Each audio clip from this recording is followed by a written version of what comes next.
Bem-vindas ao nosso podcast devocional no canal Equilíbrios 3. Não se esqueça de se inscrever em nosso canal, curtir este episódio e compartilhar com amigos e familiares para nos ajudar a espalhar a mensagem de Deus para todos. Portanto, quem ouve estas minhas palavras e as pratica é como um homem prudente que construiu a sua casa sobre a rocha. Caiu a chuva, transbordaram os rios, sopraram os ventos e deram contra aquela casa. E ela não caiu, porque tinha seus alicerces na rocha. Mas quem ouve estas minhas palavras e não as pratica é como um insensato que construiu a sua casa sobre a areia. Caiu a chuva, transbordaram os rios, sopraram os ventos e deram contra aquela casa. E ela caiu, e foi grande a sua queda. Mateus capítulo 7, versículos 24 ao 27. Onde sua vida está firmada? Sobre a rocha ou sobre a areia? A parábola dos dois construtores, encontrada em Mateus capítulo 7, versículos 24 ao 27, é uma das muitas lições poderosas que Jesus compartilhou durante o Sermão da Montanha. Nessa breve, mas profunda história, Jesus nos desafia a refletir sobre os fundamentos de nossas vidas. Ele nos convida a considerar se estamos construindo nossas vidas sobre a rocha sólida de suas palavras ou sobre a areia instável das ideologias e práticas mundanas. Este devocional explorará o significado dessa parábola e como podemos aplicar suas verdades em nossas vidas diárias. Construindo sobre a rocha, a sabedoria de praticar as palavras de Jesus. Como cristãs e ouvintes da palavra de Deus, estamos acostumadas a ouvir sobre essa parábola tão conhecida. Temos uma inclinação rápida em dizer que estamos firmadas na rocha, talvez por sermos crentes assíduos nos cultos, participarmos de conjuntos e termos até cargos e funções importantes em nossas igrejas. No entanto, será que isso é suficiente para nos qualificarmos como mulheres sensatas, com alicerces firmados em Cristo? É verdade que, quanto mais olho para a minha vida, mais reconheço minhas fraquezas e compreendo minha total dependência da graça de Deus. Onde foi que nós nos perdemos tanto? Será que na religiosidade ou na ilusão de acreditarmos que estamos enganando a Deus com nosso comportamento decente diante dos outros, mas duvidoso em nosso secreto? Que Deus tenha misericórdia de nós e nos perdoe por tanta hipocrisia. A prática da palavra.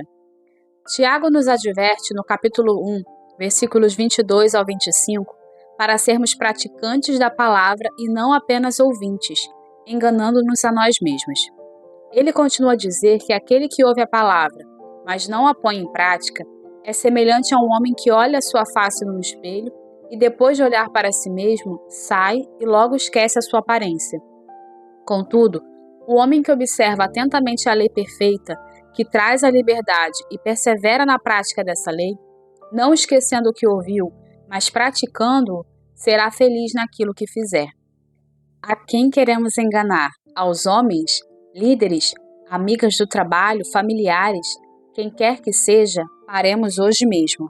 Precisamos dar um basta nessa vida de mentiras e viver uma vida verdadeiramente fundamentada na prática da palavra de Deus. Que possamos nos despir da hipocrisia e falsidade de uma vida religiosa e vazia e nos vestirmos da santidade que nos aproxima de Deus e nos separa das práticas profanas. O amor à obediência.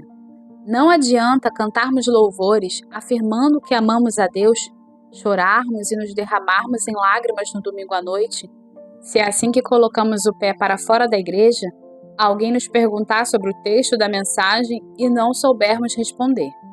Se a melhor parte, como costumamos dizer, referindo-nos ao momento da palavra, fosse realmente importante para nós, deveria estar fresca em nossa memória, gravada em nosso coração e não o contrário.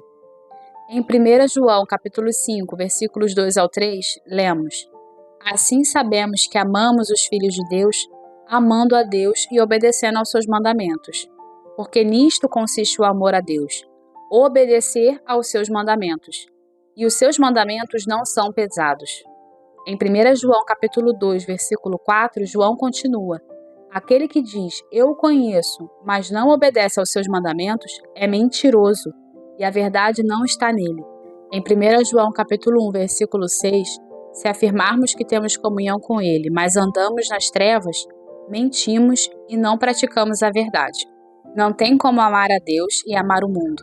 Se dizemos que amamos ao Senhor e reconhecemos a Jesus como nosso único e suficiente Salvador, precisamos obedecê-lo, obedecer aos seus mandamentos, lembrando que obedecer é melhor do que sacrificar.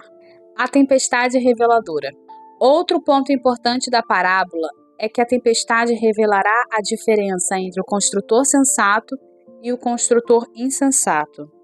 De fato, não é possível saber apenas pela aparência de uma casa se ela está bem alicerçada ou não. Assim acontece conosco. Quantas vezes já fomos surpreendidas com notícias tristes de escândalos entre irmãos que considerávamos homens e mulheres com vida no altar, mas que seus alicerces estavam firmados sobre a areia. E quando a tempestade veio, não ficou pedra sobre pedra. Triste, não é? Mas é bem assim que acontece se não vigiarmos. Não podemos evitar as tempestades da vida, mas podemos escolher estar alicerçadas em Deus. Quando a enfermidade chegar, ou o desemprego, a traição, as decepções e por aí vai, que não nos peguem desprevenidas. Podemos até ser atingidas em cheio, mas nada pode comprometer um alicerce firmado em Jesus, pois quem está nos segurando é muito maior do que as lutas e dificuldades da vida. Glória a Deus por isso. Em resumo, nossas escolhas têm consequências a curto, médio e longo prazo. Precisamos reafirmar nosso compromisso em ouvir e praticar a vontade de Deus todos os dias. Seguirmos a verdade do Evangelho, sendo sal e luz nesse mundo tenebroso, para quando a tempestade vier, seja da vida ou do juízo, possamos permanecer firmes e, com isso, mostrar para os que estão tendo suas vidas destruídas por não quererem saber de Jesus, que não vale a pena viver sem Ele. Vamos nos comprometer hoje a refletir sobre onde estamos firmando nossas vidas. Convido você a ler este devocional completo em nosso site. O link está na descrição do vídeo. Compartilhe essa mensagem com outras pessoas e deixe seu comentário sobre como esse devocional falou com você. Que possamos nos fortalecer na prática da Palavra de Deus, firmando nossas vidas sobre a rocha inabalável de Jesus Cristo. Deus te abençoe e até o próximo devocional.